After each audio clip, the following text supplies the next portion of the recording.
Hello student, very good evening. I hope you are fine. आपके अपने YouTube channel expert classes by Manju ma'am में स्वागत है, अभिनंदन है। स्टूडेंट, मैं आप लोगों के लिए बिहार शिक्षक भर्ती 2023 के लिए सामान्य ज्ञान का वन लाइनर फॉर्म में क्वेश्चन लेकर आई हूं, जो कि आपके लिए क्या है, ये एग्जाम ओरिएंटेड है। स्टूडेंट आप लोगों से हम्बल रिक्वेस्ट है कि आप लोग प्लीज़ चैनल को सब्सक्राइब कीजिए और वीडियो को अधिक से अधिक बच्चों को आप लोग शेयर कीजिए, ताकि वो भी अपनी तैयारी को क्या कर सके, बेहतर कर सके। स्टूडेंट आज की क्लास में मैं आप लोगों के लिए प्रोकेंजे सेल क्या होती है, प्रोकेंजे फाइबर्स क्या होते हैं, ठीक है, ये सारे जो है आपके एग्जाम ओरिएंटेड पॉइंट है। ब्लड ग्रुप क्या होता है, ब्लड ग्रुप की खोज किसने की थी, सर्कुलेटरी सिस्टम की खोज किसने की थी, ये सब आज की क्लास में आप लोगों के साथ मैं डिस्कस करूंगी। स्टूडेंट तो आइए स्टूडेंट, हम बिना समय गंवाए स्टार्ट करते हैं। आपका देखिए पहला क्वेश्चन है आपका कि रुधिर परिसंचरण यानी ब्लड सर्कुलेशन की खोज किसने की थी। स्टूडेंट ठीक है, तो याद रखिएगा कि ब्लड सर्कुलेशन की खोज किसके द्वारा की गई थी, तो विलियम हार्वे के द्वारा किया गया था। फिर अगला क्वेश्चन स्टूडेंट आपका है कि पैपिलरी पेशियां कहाँ पाई जाती हैं, तो हार्ट के वेंट्रिकल यानी नीलय में पाई जाती है। जो पैपिलरी पेशियां होती हैं वो कहाँ पाई जाती हैं स्टूडेंट, ये क्या है, आपके हार्ट के वेंट्रिकल नीलय में पाई जाती है। आज का टॉपिक स्टूडेंट हार्ट से रिलेटेड है, ठीक है, तो इसमें हार्ट से जितने भी तरह के क्वेश्चन बन सकते हैं वो सब हमने आप लोगों को यहाँ पर वन लाइनर फॉर्म में दिया है। स्टूडेंट देखिए फिर अगला क्वेश्चन स्टूडेंट आपका है कि मिट्रियल वाल्व कहाँ पाया जाता है। स्टूडेंट तो याद रखिएगा कि मिट्रियल वाल्व जो होता है स्टूडेंट बाइकस्पिड वाल्व को कहते हैं। किसको कहते हैं स्टूडेंट, बाइकस्पिड वाल्व पाया जाता है हार्ट में।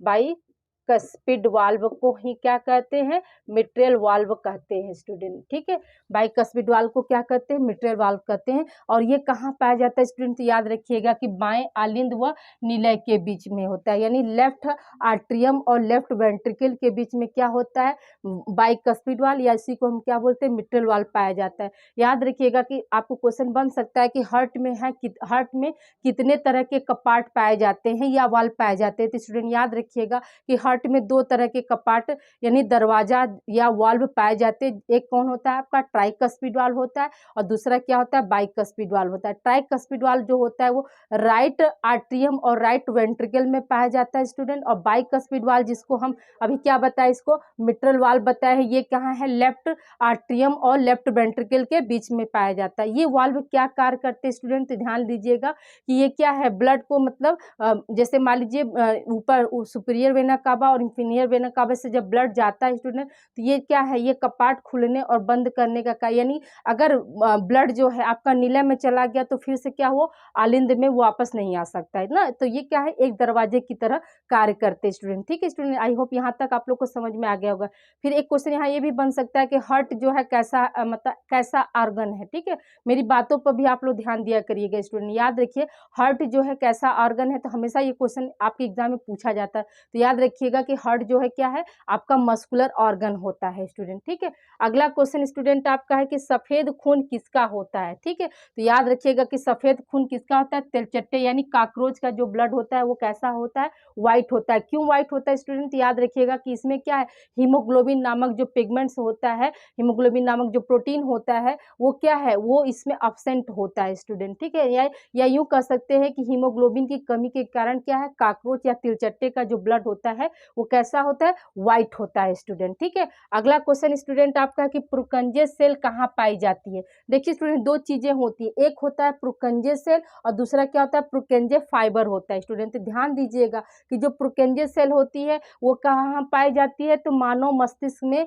वो भी किसमें, सेरेबेलम में पाई जाती है। मानव मस्तिष्क के सेरेबेलम वाले भाग में कौन सी सेल पाई जाती है, प्रोकंजे सेल्स पाई जाती है। और प्रोकंजे फाइबर्स जो है कहाँ पाई जाती है स्टूडेंट, याद रखिएगा कि हार्ट में पाई जाती है। प्रोकंजे फाइबर्स कहाँ पाई जाती है, हार्ट में। फाइबर है तो वो हृदय में, या ऐसे ट्रिक से आप याद कर लीजिएगा स्टूडेंट कि फाइबर क्या है, हृदय में। तो हृदय में क्या होता है, हृदय क्या होता है, रेखीय और रेखित पेशियों से बना होता है, मस्कुलर ऑर्गन रेसे जैसा होता है, संरचना पाई जाती है। तो प्रोकंजे फाइबर क्या हो जाएगा, आपका हार्ट में हो जाएगा, और प्रोकंजे सेल्स जो होता है क्या हो जाएगा, आपका ये सेरेबेलम में पाया जाता है स्टूडेंट। ठीक है, अगला क्वेश्चन स्टूडेंट आपका है कि ब्लड ग्रुप्स की खोज किसने की थी।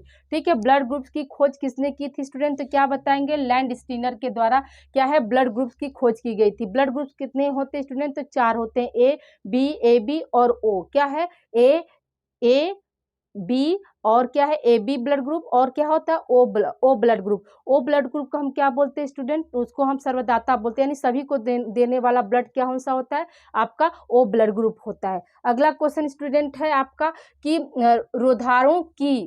रुधाणु कितने प्रकार के होते हैं। रुधाणु का मतलब क्या होता है स्टूडेंट, ब्लड कार्पसेल्स जो होते हैं वो कितने प्रकार के होते हैं या इनकी संख्या कितनी होती है, तो हम क्या बताएंगे कि ये संख्या में 3 होते हैं।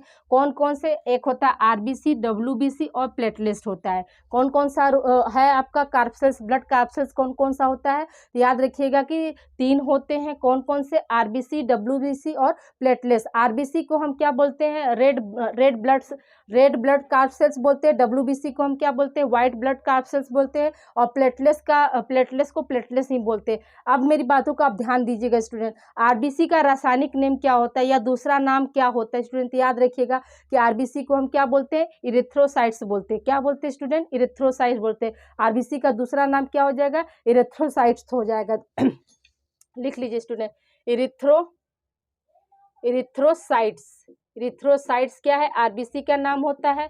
और डब्ल्यूबीसी का क्या नाम होता है स्टूडेंट, तो ल्यूकोसाइट्स होता है। क्या होता है, ल्यूकोसाइट्स होता है। डब्ल्यूबीसी का क्या दूसरा नाम क्या है, ल्यूकोसाइट्स होता है। और प्लेटलेट्स का क्या नाम होता है स्टूडेंट, थ्रोम्बोसाइट होता है। क्या नाम होता है, थ्रोम्बोसाइट्स होता है। प्लेटलेट्स को हम क्या बोलते हैं, थ्रोम्बोसाइट्स बोलते हैं स्टूडेंट, ठीक है। तो याद रखिएगा कि आरबीसी का दूसरा नाम या रासायनिक नेम क्या है, इरिथ्रोसाइट्स। डब्ल्यूबीसी का रासायनिक नेम क्या होता है, ल्यूकोसाइट्स। और प्लेटलेट्स का रासायनिक नेम क्या होता है, थ्रोम्बोसाइट्स होता है। आरबीसी का जीवन काल कितना होता है स्टूडेंट, 120 दिन का होता है, ठीक है। और डब्ल्यूबीसी का जीवन काल कितना होता है, 4 से 5 दिन का होता है। अब आइए अगला क्वेश्चन स्टूडेंट की रुधिर के भाग होते हैं, यानी ब्लड के कितने भाग होते हैं, तो आप क्या बताएंगे, ब्लड के क्या है, 2 भाग होते हैं। कौन कौन सा, तो प्लाज्मा ऑफ ब्लड और ब्लड कार्पसेल्स ना। प्लाज्मा का रुधिर हो जाएगा और क्या है, ब्लड कार्पसेल्स का मतलब क्या है, रुधाणु। तो जो प्लाज्मा ऑफ ब्लड जो होता है वो कितना % होता है स्टूडेंट, तो वो अकेले 55% का होता है। प्लाज्मा ऑफ ब्लड जो है कितना होता है, तो 55% होता है। कभी कभी आपको क्या परसेंटेज भी पूछा जा सकता है स्टूडेंट, तो क्या बताएंगे कि रुधिर के प्लाज्मा में ब्लड प्लाज्मा का जो रेशियो होता है कितना होता है, तो 55% यानी 55% वो अकेले का होता है। और क्या है, ब्लड कार्पसेल्स क्या होता है, वो 45% होता है। अब याद रखिएगा स्टूडेंट, 45% में क्या है, ये तीनों है, आरबीसी, डब्ल्यूबीसी और प्लेटलेट्स, तीनों मिला के क्या है आपके 45% ये होते हैं स्टूडेंट, ठीक है। आई होप यहाँ तक आप लोग को क्लियर हो गया होगा स्टूडेंट। इसे आप लोग राइट डाउन कीजिए और क्वेश्चन अभी रिमेन है उसको हम आगे कंटिन्यू कर रहे हैं। आइए स्टूडेंट हम लोग आगे कंटिन्यू करते हैं। आगे कंटिन्यू करने से पहले स्टूडेंट आप लोगों से एक हम्बल रिक्वेस्ट है कि आप लोग इस चैनल से अधिक से अधिक बच्चों को आप लोग जोड़िए स्टूडेंट, क्योंकि ये क्या है, ये आपके कंपटीशन बेस के लिए चैनल बनाया गया है। इसका क्या है, यूट्यूब पर कोई भी आपको चार्ज नहीं देना है।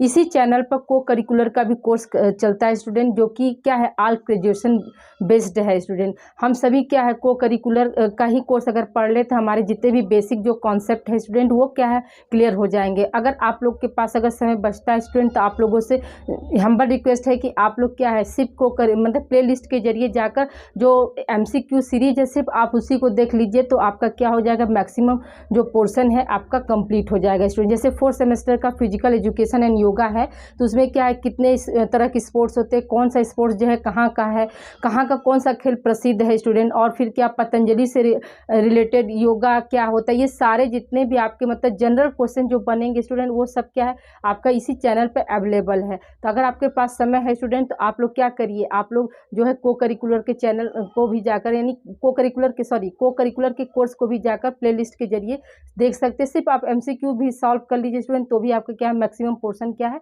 आपके वहाँ से कवर हो जाएंगे। तो ओके स्टूडेंट, आइए हम स्टार्ट करते हैं। तो देखिए स्टूडेंट, इसमें हम आप लोगों को जितने भी मतलब जैसे बायोलॉजी के जनक कौन है, ठीक है, यानी बायोलॉजी के जनक कौन है, अरस्तु हैं। वनस्पति विज्ञान के जनक कौन है, तो थियोफ्रेस्टस हैं। और उनसे संबंधित जितना उन्होंने पुस्तक लिखा है, ये सब क्या है इसी क्लास में आपके साथ आज हम डिस्कस करेंगे स्टूडेंट। तो देखिए आपका स्टूडेंट क्वेश्चन है आपका कि सबसे लंबे समय तक निकोटिनिक अम्ल की कमी से कौन सा रोग होता है। तभी इसके पूर्व की क्लासेस में हमने आपको क्या है, विटामिन से संबंधित बहुत सारे डिजीज के बारे में बताया था। तो देखिए स्टूडेंट, निकोटिनिक अम्ल जो है किसे कहते हैं, तो याद याद रखिएगा कि विटामिन B3 को हम क्या कहते हैं, निकोटिनिक अम्ल कहते हैं, या निकोटिनामाइड कहते हैं, या फिर क्या कहते हैं, नियासिन कहते हैं। जो विटामिन B3 का 3 नाम है स्टूडेंट, पहला क्या है, निकोटिनिक अम्ल है, दूसरा क्या है, निकोटिनामाइड है, तीसरा क्या है स्टूडेंट, नियासिन है। तो इसकी कमी से क्या होता है, पेलेग्रा डिजीज होती है। पेलेग्रा में भी क्या क्या स्टूडेंट हमने आपको बताया था, तो 3D बताया था। ये 1D का मतलब क्या है, आप 3D का मतलब क्या होता है स्टूडेंट, तो याद रखिएगा कि डर्मेटाइटिस, डरमेंशिया और क्या था आपका, डायरिया। ठीक है स्टूडेंट, ये क्या था, 3D का मतलब था। इसी में क्या है, जब इन तीनों का इलाज अगर समय पर नहीं हो पाता है तो 4D हो जाता है। 4D का मतलब क्या होता है, डेथ होता है स्टूडेंट। ठीक है, अगला क्वेश्चन स्टूडेंट आपका है कि कुफर कोशिकाएं कहाँ पाई जाती हैं। याद रखिएगा कि यकृत में पाई जाती हैं। ये कुफर सेल्स जो होती हैं, कुफर कोशिकाएं होती हैं, वो कैसी होती है स्टूडेंट, याद रखिएगा कि ये भक्षण कोशिका होती है। कुफर सेल्स को हम किस मतलब किस सेल्स के नाम से जानते हैं, तो याद रखिएगा कि भक्षण कोशिका, या इसको इंग्लिश में क्या बोलते हैं, फैगोसाइटोसिस सेल बोलते हैं स्टूडेंट। ठीक है, तो आपको हमने बताया था स्टूडेंट कि कुफर सेल्स क्या होती हैं, आपकी फैगोसाइटोसिस नेचर की होती हैं। ये कहाँ पाई जाती हैं, तो यकृत में पाई जाती है। गॉबलेट सेल क्या होती है स्टूडेंट, तो ये भी हमने आपको बताया था। गॉबलेट सेल्स क्या होती हैं, गॉबलेट सेल भी क्या है, आपका फैगोसाइटोसिस नेचर की होती हैं, या यूं कह सकते हैं कि फैगोसाइटोसिस कोशिका होती हैं या भक्षण कोशिका होती है। ये कहाँ पाई जाती है, नाक और इंटेस्टाइन में पाई जाती है। उसी तरह से क्या है, माइक्रोफेज जो होता है, ये क्या है, ये भी आपका क्या, एक तरह का क्या होता है, भक्षण सेल होती है, जो कि कहाँ पाई जाती है स्टूडेंट, ब्रेन में पाई जाती है। ठीक है, अगला क्वेश्चन स्टूडेंट आपका है कि हृदय संबंधी रोग है। हृदय संबंधी रोग कौन सा होता है, तो याद रखिएगा कि एथेरोस्क्लेरोसिस जो होता है वो क्या होता है स्टूडेंट, हृदय संबंधी रोग होता है। अगला क्वेश्चन स्टूडेंट आपका है कि केसिन है। तो केसिन क्या है स्टूडेंट, याद रखिएगा कि यह एक तरह का प्रोटीन होता है। ये जो केसिन है वो कहाँ पाया जाता है स्टूडेंट, तो याद रखिएगा कि यह दुग्ध प्रोटीन होता है। फिर अगला क्वेश्चन है आपका मड। ये दोनों इंपॉर्टेंट क्वेश्चन हमेशा स्टूडेंट अधिकतर एग्जाम में पूछे जाते हैं। तो मड क्या होता है, तो याद रखिएगा कि ये क्या है, कार्बोहाइड्रेट होता है। अगला क्वेश्चन स्टूडेंट आपका है कि सबसे बड़ा हार्बेनियम कहाँ पाया जाता है या कहाँ पर है, तो याद रखिएगा कि सबसे बड़ा हार्बेनियम कहाँ होता है, तो रॉयल बोटेनिकल गार्डन को हम क्या कहते हैं, सबसे बड़ा हार्बेनियम कहते हैं, जो कि कहाँ है, क्यों, इंग्लैंड में है। कहाँ पे है स्टूडेंट, क्यों, इंग्लैंड में। अगला क्वेश्चन स्टूडेंट है आपका कि the families of flowering plant. जो ये क्या है स्टूडेंट, ये पुस्तक का नाम है। The families of flowering plant जो है पुस्तक है, इसको किसने लिखा था, तो हचिंसन ने लिखा था। किसने लिखा था, हचिंसन ने लिखा था। का the family of flowering plant जो नामक पुस्तक है, इसे किसने लिखा था, हचिंसन ने लिखा था। अगला क्वेश्चन स्टूडेंट आपका है स्पीसीज प्लांटेरम पुस्तक जो है किसने लिखी थी। स्पीसीज प्लांटेरम जो है वो किसने लिखी थी, तो लिनियस साहब ने लिखी थी। लिनियस साहब ने ही क्या किया था, बायोनॉमिकल नोमेनक्लेचर यानी द्विपद्धति नाम जो है किसके द्वारा दिया गया था, तो कैरोलस लिनियस के द्वारा दिया गया था। जो स्पीसीज प्लांटेरम जो है ये पुस्तक स्टूडेंट कभी कभी पूछ सकता है कि मतलब ये किस सन में लिखा गया था, तो याद रखिएगा कि 1753 ईस्वी में इस पुस्तक को लिखा गया था। अगला क्वेश्चन स्टूडेंट आपका है हिस्टोरिया प्लांटेरम जो है वह पुस्तक किसके द्वारा लिखा गया था, तो हिस्टोरिया प्लांटेरम जो है थियोप्रेस्टस के द्वारा लिखा गया था। स्टूडेंट देखिए स्टूडेंट यहाँ पे क्या है, प्लांटेरम जो है 2 बार आ गया, तो आप क्या है, बहुत से बच्चे क्या होंगे, कंफ्यूज हो जाएंगे। तो याद रखिएगा, कंफ्यूज मत होइएगा। स्पीसीज प्लांटेरम जो है लिनियस साहब ने लिखा था। यानी देखिए यहाँ पर लिनियस के नाम में भी स आ रहा है और स्पीसीज का पहला अक्षर भी क्या हो रहा है, स से स्टार्ट हो रहा है। तो ये क्या हो जाएगा, लिनियस साहब का हो जाएगा। अब क्या बचा, हिस्टोरिया प्लांटेरम। तो हिस्टोरिया प्लांटेरम किसके द्वारा लिखा गया है, थियोप्रेस्टस के द्वारा लिखा गया है। अगला क्वेश्चन स्टूडेंट आपका हिस्टोरिया एनिमेलम। हिस्टोरिया एनिमेलम नामक पुस्तक किसने लिखी थी, तो याद रखिएगा कि अरस्तु साहब ने लिखी थी। देखिए एनिमेलम से आप याद रखिएगा कि ये क्या है, एनिमल से संबंधित है, ठीक है, जंतु से संबंधित है। तो याद रखिएगा कि एनिमेलम यानी जंतु से संबंधित है, तो जंतु जगत का जनक किसे कहा गया, तो अरस्तु जी को कहा गया। तो ये ट्रिक है याद करने का।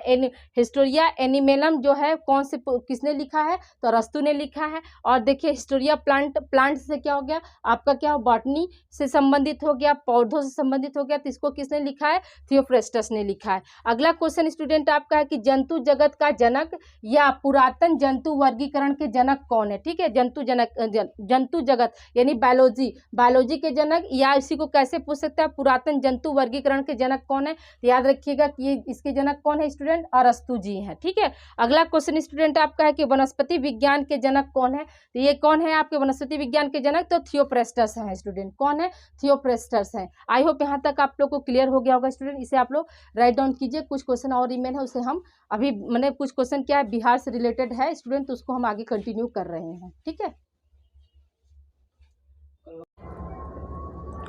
आइए स्टूडेंट हम लोग आगे कंटिन्यू करते हैं। देखिए अगला क्वेश्चन है आपका स्टूडेंट की बिहार में बेरोजगारी दर बढ़कर कितनी हो गई है। तो याद रखिएगा कि बिहार में जो बेरोजगारी दर बढ़कर कितनी हो गई है, 19.1% हो गई है स्टूडेंट। और जो बिहार है वो आपका बेरोजगारी दर में या देश में किस स्थान पर आता है, तो चौथे स्थान पर आता है स्टूडेंट। ठीक है, अगला क्वेश्चन स्टूडेंट आपका कि बिहार का उच्च न्यायालय कहाँ है, तो पटना में जो है बिहार का क्या है, उच्च न्यायालय है। अगला क्वेश्चन स्टूडेंट है आपका कि झारखंड बिहार से कब अलग हुआ, तो 15 नवंबर 2000 को क्या हुआ था, बिहार जो है झारखंड से अलग हुआ था। ठीक है, अगला क्वेश्चन स्टूडेंट आपका है कि बिहार तथा उड़ीसा का विभाजन कब हुआ, तो 1936 ईस्वी में क्या हुआ था, बिहार तथा उड़ीसा का विभाजन हुआ था। अगला क्वेश्चन स्टूडेंट आपका है कि बिहार का प्रमुख समाचार पत्र यानी जो पत्रिका लिखी जाती है ये बिहारी।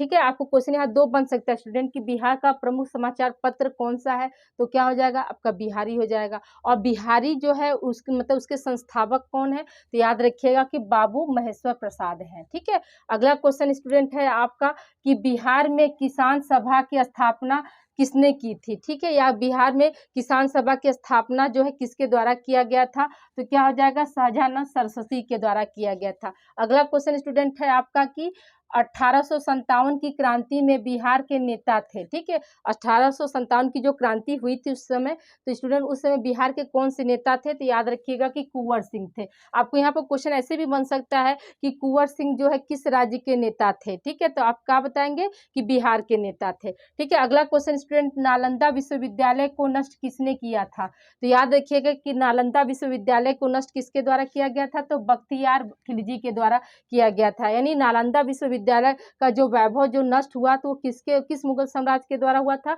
तो बख्तियार खिलजी के द्वारा जो है इसे नष्ट किया गया था। अगला क्वेश्चन स्टूडेंट है कि बिहार की प्रचलित कला कौन सी है, तो याद रखिएगा कि मधुबनी है, जो है क्या है मधुबनी है। अगला क्वेश्चन स्टूडेंट आपका है कि अकबर ने बंगाल तथा बिहार को मुगल साम्राज्य में मिलाया था, यानी किस सन में किस वर्ष या किस साल अकबर ने बंगाल तथा बिहार के मुगल साम्राज्य को बिहार को मुगल साम्राज्य में मिलाया था, तो 1576 ईस्वी में इसको क्या किया था, अकबर ने बंगाल तथा बिहार को अपने मुगल साम्राज्य में मिलाया था। अगला क्वेश्चन स्टूडेंट आपका इल्तुतमिश ने बिहार में अपना प्रथम सूबेदार किसको बनाया था, तो याद रखिएगा कि मलिक जनी को अपना क्या है प्रथम सूबेदार बनाया था स्टूडेंट। अगला क्वेश्चन स्टूडेंट है आपका कि किस नगर में सूर्य देव मंदिर स्थित है, याद रखिएगा कि देवनगर में क्या है सूर्यदेव मंदिर स्थित है स्टूडेंट। ठीक है, ये क्या है आपके आज 35 क्वेश्चन आपका कंप्लीट हो गया स्टूडेंट। तो आशा करती हूँ आज की क्लास आप लोगों को पसंद आई होगी। तो मिलते हैं हम अगली क्लास में। तो प्लीज़ कमेंट करके जरूर बताइए कि आज की क्लास आप लोगों को कैसी लगी स्टूडेंट। ठीक है, और क्या है student please like subscribe my channel expert classes by Manju में स्टूडेंट। इसे ज़्यादा से ज़्यादा बच्चों को आप शेयर करिए ताकि क्या हो वो भी बच्चे अपनी तैयारी को बेहतर कर सकें। और जितने भी हमारे को करिकुलर के स्टूडेंट हैं वो अपनी ये सारी वीडियोज़ भी उनके लिए भी क्या है बेनिफिशियल है student. Okay student, thank you for watching my videos. अपना ख्याल रखिएगा, मिलते हैं हम अगली क्लास में।